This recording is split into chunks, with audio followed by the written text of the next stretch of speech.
dhaxal sugaha ee Sacuudiga Maxamed bin Salmaan dhiiqa ayuu ka wareegay wuxuu yiri haweenku iyaga ayaa go'aan ka gaari kara dharka ay xiranayaan nooca uu yahay ereyga ku dhawaaqay Maxamed bin Salmaan ayaa dad badan ayaa wili la yaaban ereygaasi afkiisa ka soo baxay dhaxal sugaha bin Salmaan Maxamed bin Salmaan in ereygaas ku hadlo in haweenka oo joos iyo in haweeneyga liijiris astura xijaabka qaata maanta oo dhaho haweeneyda go'aan ayada ka gaari karta dharka ay xirka ilaa wadara way isqaabi karaan waa ujeedaa way isqaabi karaan dharkana way qaadan karaan joos ayuu siiyay wadamo islaam ayaa la yaaban Maxamed bin Salmaan ereyga oo ku hadlay oo maanta ku soo dhawaaqay iyadoo la leeyahay waxa ereygaas ku suugan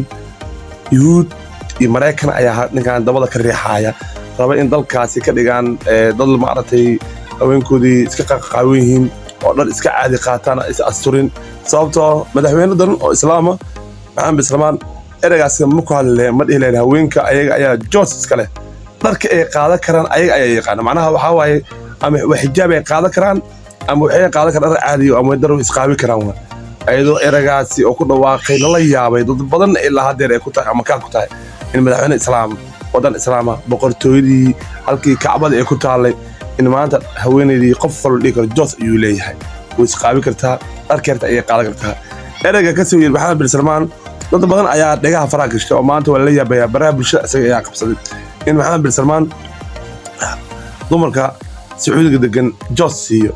dharka ay qaadan kartiin idinka ayaa go'aan ka gaari kara macnaha waxay la mid tahay adinka ayaa mid qafiif ah qaadan kartiin mid daarta waa qaawan James ayaa suwaal ayaa qaadan kartay wax wixii adiga go'aankaada waa qaadan kartaa tii kalena wax xijaab ayaa qaadan kartaa macnaha oo malahan maartay joos ayuu siiyay waa aad iyo aad ayaa ugu xumaa in ereygaasi oo ku dhawaaqo Maxamed bin Salmaan dhaxal sugaha Sacuudiga in ereygaan ku dhawaaqo ayadoo halkaas u riyaaqaysa yuhuud badan ee ereygaas oo ku dhawaaqay u riyaaqaysa iyo gaalo badan sababtoo ah wadan islaama xijaabka ayuu ku qurxoon yahay in dumarkaasi degan is asturan ayadoo halkaas kacbadii ku taalo dhulkii barakeysanaa ku yaalo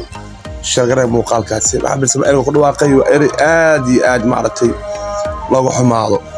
dhaxal sugaha ee Sacuudiga Maxamed bin Salmaan dhiiqa ayuu ka wareegay wuxuu yiri haweenku iyaga ayaa go'aan ka gaari kara dharka ay xiranayaan nooca uu yahay ereyga ku dhawaaqay Maxamed bin Salmaan ayaa dad badan ayaa wili la yaaban ereygaasi afkiisa ka soo baxay dhaxal sugaha bin Salmaan Maxamed bin Salmaan in ereygaas ku hadlo in haweenka oo joos iyo in haweeneyga liijiris astura xijaabka qaata maanta oo dhaho haweeneyda go'aan ayada ka gaari karta dharka ay xirka ilaa wadara way isqaabi karaan waa ujeedaa way isqaabi karaan dharkana way qaadan karaan joos ayuu siiyay wadamo islaam ayaa la yaaban Maxamed bin Salmaan ereyga oo ku hadlay oo maanta ku soo dhawaaqay iyadoo la leeyahay waxa ereygaas ku suugan yuhuud iyo Mareykan ayaa ninkan dabada ka riixaya raba in dalkaasi ka dhigaan dad maartay haweenkoodii iska qaqaawan yihiin oo dad iska caadi qaataan is asturin sababtoo madaxweynadan oo islaama Maxamed bin Salmaan ereygaas ma ku hadlay ma dhihileen haweenka ayaga ayaa joos iska leh dharka ay qaadan karaan ayaga ayaa yaqaan macnaha waxa waaye ama wax xijaab ay qaadan karaan ama waxay qaadan karaan dhar caadi oo ama daro isqaabi karaan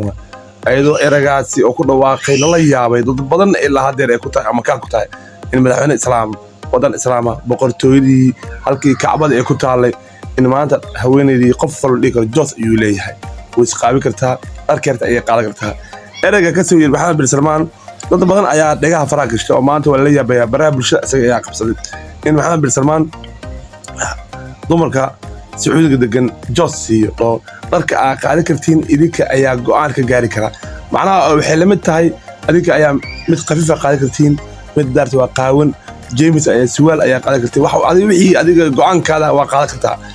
tii kalena wax xijaab ayaa qaadan kartaa macnaha oo malahan maartay joos ayuu siiyay waa aad iyo aad ayaa ugu xumaa in ereygaasi oo ku dhawaaqo Maxamed bin Salmaan dhaxal sugaha Sacuudiga in ereygaan ku dhawaaqo ayadoo halkaas u riyaaqaysa yuhuud badan ee ereygaas oo ku dhawaaqay u riyaaqaysa iyo gaalo badan sababtoo ah wadan islaama xijaabka ayuu